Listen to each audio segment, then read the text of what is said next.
이상식 의원님 질의해 주시기 바랍니다. 용인갑 이상식 의원입니다.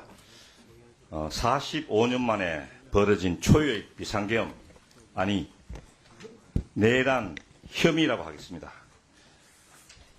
이 이후로 윤석열 대통령은 종북 반국가 세력 척결이라고 이유를 말하고 있습니다. 장관님, 만약에 윤석열 대통령이 말하는 종북 반국가 세력이 있다고 하면 그 척결은 군이 소관입니까? 아니면 경찰이 담당하겠습니까? 이거는 전쟁도 아니고 사변도 아니죠. 내치니까 경찰이 담당해야 되는 거 아닙니까? 어떻습니까? 원론적으로는 그럴 것 같습니다. 그런데 자. 반국가 세력이 누구냐에 따라서 좀 달라질 수는 있을 것 같은데. 예, 총체적인 반국가 세력인데요. 제가 보기에 이번 내란 혐의에 대해서, 내란 모의에 대해서 굉장히 오래전부터 준비해왔다. 특히 지금 장관님이 답변하시는 이런 모성을 해결하고 강력하게 반국가 세력 척결을 위해서 준비해온 정황이 있다. 저는 이렇게 봅니다. 6월 28일 여인영 방첩사령부 사령관하고 우정수 국가수사본부장이 협약서 체결했습니다. 장관님 이거 알고 계십니까? 네, 알고 있습니다. 여기 보면 여러 가지 정보교류, 수사협조 이게 나와 있거든요. 네. 장관님 여기에 대해서 어떻게 생각하십니까? 그거는- 저는 네. 이런 게 한 가지가 있었다고 해서 뭐 이게 내란을 모했다 이런 생각으로 보지는 않습니다. 그런데 지금 황당무계한 일들이 우리가 처음에 김용현 장관이 뭐라 그랬습니까? 쿠데타에 대해서 있을 수 없는 일이다. 황당무계한 일이라고 했잖아요. 그런데 실제로 벌어지지 않습니까? 그런데 이게 구체적으로 방첩사령부하고 국가수사본부가 이렇게 공조하기로 했다. 저는 이걸 보면서 옛날에 전두환 시절에 군경 합동수사본부가 생각나거든요. 장관님 어떻게 생각하십니까?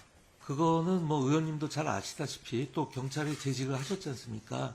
근데 국정원의 그 대공수사 업무가 경찰로 이관되는 아니 그러니까요. 경찰로 반드시 필요한 이관되기 업무였다고 때문에 생각을 합니다. 군경이 합동을 해가지고 네. 종북 좌파 세력을 척결하기 위한 모의를 준비를 오래전부터 해왔다. 저는 이렇게 주장한 겁니다. 거기다가 장관님도 원인을 제공했잖아요. 봄에 중앙교 후배입니까 이분이? 선배입니까? 여인영. 후배입니다. 예, 방첩사령관하고 그 후배들 불러가지고 식사도 하고 그랬지 않습니까? 거기 후배는 여인영 사령관 외에는 예, 없습니다. 이런 것들이 모여가지고 지금 이 정부의 45년 만에 발생한 내란 모의라는 그런 주장들이 지금 학계에서 본물처럼 법조계에서 지금 쏟아지고 있는 거 아닙니까, 장관님? 그거는 이제 견강부회라고 자, 생각을 하고요. 장관님. 네.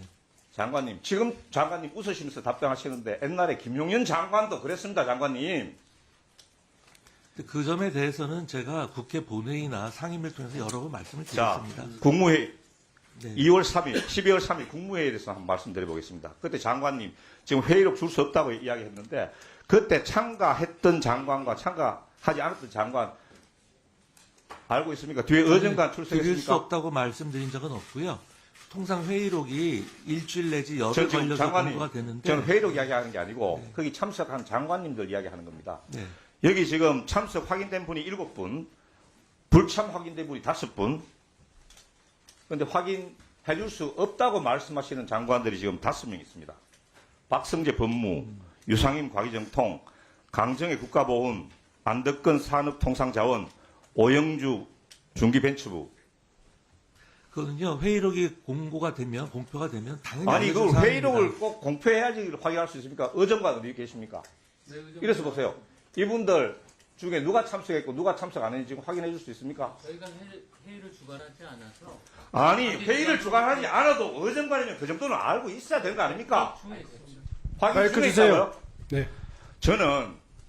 저는 장관님들이 국무회의에 참석한 것을 확인해 줄 수 없다. 이 말씀이 뭘 뜻하는지.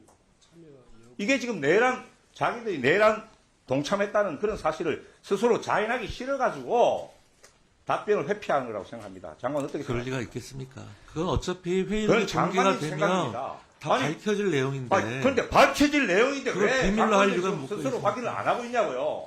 저는 뭐 밝혔고요. 자. 그 다른 장관님들에 대해서는 제가 뭐라고 얘기할 예. 입장이 아닙니다. 조조 청장님. 예. 지금 조조 청장은 11시 37분에 이제 국회를 전면 통제했습니다. 맞죠? 맞습니다. 이 근거가 뭡니까? 포고령 제1호입니까? 예, 그렇습니다. 조조 청장은 박한수 계엄사령관의 포고령하고 헌법 중에서 어느 것이 더 중요하다고 생각합니까? 당연히 헌법에 수임을 받아서 보고력이 만들어지는 것이고, 그리고 국무회의를 거쳐서 짧게 하십시오. 헌법 제77조 계엄의 요건 해제, 국회는 제적 과반수, 출석 과반수의 찬성으로 해제를 요구할 수 있고 대통령은 응해야 됩니다. 자, 그러려면 어떻게 해야 됩니까? 국회의원들이 의사라로 가야 되는 건 아니겠습니까? 그런데 의사라고 하는 것을 경찰이 통제했다. 이것은 분명한 국가 헌법기관의 권능을 방해한 것이다.